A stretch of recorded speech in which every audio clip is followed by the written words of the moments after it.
भारत में सामने आई एक जांच ने विदेश में नौकरी और वीजा प्रोसेस से जुड़े डॉक्यूमेंट्स को लेकर नई चर्चा शुरू कर दी है। इनसाइडर वायर की एक रिपोर्ट जिसमें भारतीय कानून लागू करने वाली एजेंसियों के अधिकारियों के हवाले से जानकारी दी गई है, उसके मुताबिक 28 यूनिवर्सिटीज पर फेक डिग्री जारी करने के आरोप लगे हैं।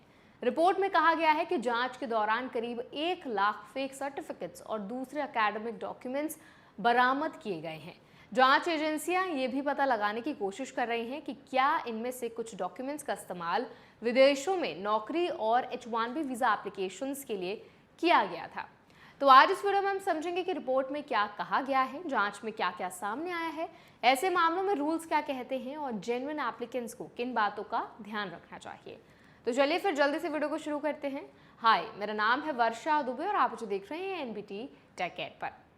इनसाइडर वायर की रिपोर्ट के मुताबिक जांच एजेंसियों को बड़ी संख्या में ऐसे डॉक्यूमेंट्स मिले हैं जो कथित तौर पर फेक एकेडमिक क्वालिफिकेशंस दिखाने के लिए इस्तेमाल किए जा रहे थे।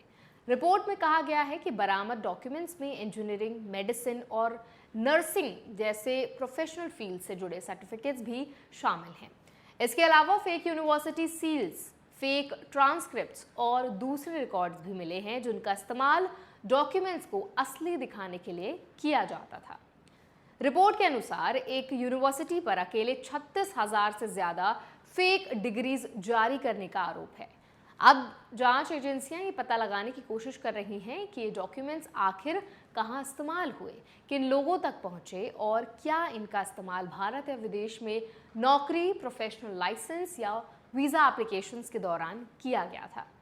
यहाँ समझने वाली सबसे ज़रूरी बात यह है कि विदेश में नौकरी या वीज़ा प्रोसेस के दौरान एजुकेशनल क्वालिफिकेशंस की अहम भूमिका होती है। कई प्रोफेशनल रोल्स में एम्प्लॉयर्स एप्लीकेंट की डिग्री और एकेडमिक रिकॉर्ड्स के आधार पर एलिजिबिलिटी को देखते हैं।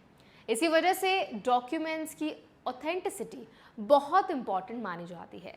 अगर कोई क्वालिफिकेशन फेक पाई जाती है तो उससे जुड़े पूरे एप्लीकेशन पर सवाल खड़े हो सकते हैं।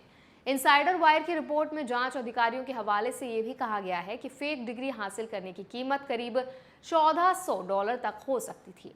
रिपोर्ट के मुताबिक कई लोगों के लिए रकम उन सैलरीज के मुकाबले काफ़ी कम थी जो उन्हें विदेश में नौकरी मिलने के बाद मिल सकती थी।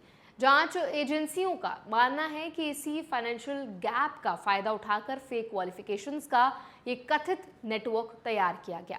लेकिन इस मामले का एक दूसरा पहलू भी है जो जेन्युइन एप्लीकेंट्स के लिए बहुत ज़्यादा इंपॉर्टेंट है।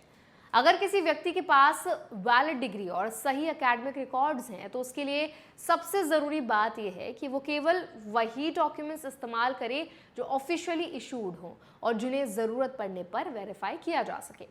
विदेश में यूनिवर्सिटीज़, क्रेडेंशियल इवैल्यूएशन एजेंसीज और इमिग्रेशन अथॉरिटीज़ कई बार डॉक्यूमेंट्स की जांच करती हैं। इसीलिए एप्लीकेंट्स को हमेशा अपने रिकॉर्ड्स सुरक्षित रखने चाहिए और किसी भी तरह के शॉर्टकट से बचना चाहिए। रिपोर्ट में यह भी कहा गया है कि फेक डॉक्यूमेंट्स की पहचान करना हमेशा आसान नहीं होता। कई बार ऐसे रिकॉर्ड्स देखने में बिल्कुल असली डॉक्यूमेंट जैसे लग सकते हैं। यही वजह है कि वेरिफिकेशन प्रोसेस को इतना इम्पोर्टेंट दिया जाता है। एकेडमिक रिकॉर्ड्स, ट्रांसक्रिप्ट्स और यूनिवर्सिटी डॉक्यूमेंट्स को क्रॉस चेक करने की प्रोसेस कई मामलों में एप्लीकेशन रिव्यू का हिस्सा होती है।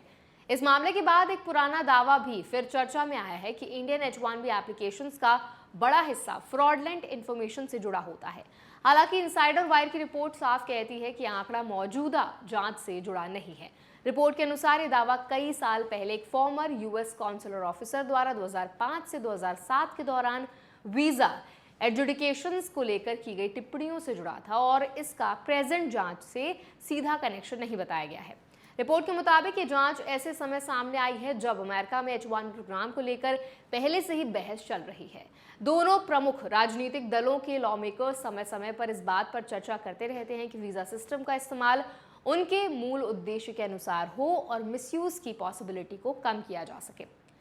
टेक्सास अटॉर्नी जनरल केन पैस्टन के ऑफिस द्वारा पहले दायर किए गए एक लॉ सूट का भी जिक्र किया गया है जिसमें आरोप लगाया गया था कि कुछ एम्प्लॉयर्स की हायरिंग प्रैक्टिसेस विदेशी वर्कर्स को प्राथमिकता देती हैं। इनसाइडर वायर की रिपोर्ट में ब्लूमबर्ग की एक रिपोर्ट का भी हवाला दिया गया है। उनके अनुसार इमिग्रेशन पॉलिसीज और वीजा रेस्ट्रिक्शंस को लेकर बनी अनसर्टेनिटी का असर टेक्सास की कुछ हाउसिंग मार्केट्स पर दिखाई देने लगा है। रिपोर्ट में कहा गया है कि फॉरेन टेक्नोलॉजी वर्कर्स कई टेक्सास सिटीज में होम बायर्स का इंपॉर्टेंट हिस्सा रहे हैं और वीजा स्टेटस को लेकर बनी चिंताओं की वजह से कुछ लोग प्रॉपर्टी खरीदने के फैसले को टाल रहे हैं। ऑस्टिन जैसे टेक्नोलॉजी हब्स में इसके असर पर नजर रखी जा रही है। अब इस पूरी रिपोर्ट पर आप क्या राय रखते हैं? आपका क्या कहना है? कमेंट्स में जरूर बताएं। ऐसे और अपडेट्स के लिए हमारे चैनल NBT Tech Ed को भी जरूर सब्सक्राइब करें।